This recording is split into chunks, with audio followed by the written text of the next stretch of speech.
After 1.5 hours, finally, I got the wheel bearing out. It was a bitch.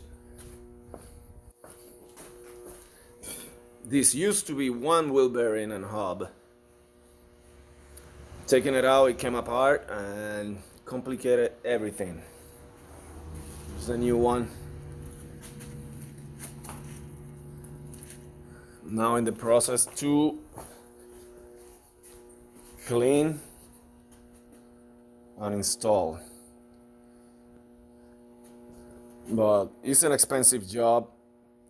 If you can do it yourself, I recommend it. But it's not easy. And here in New York, they go bad.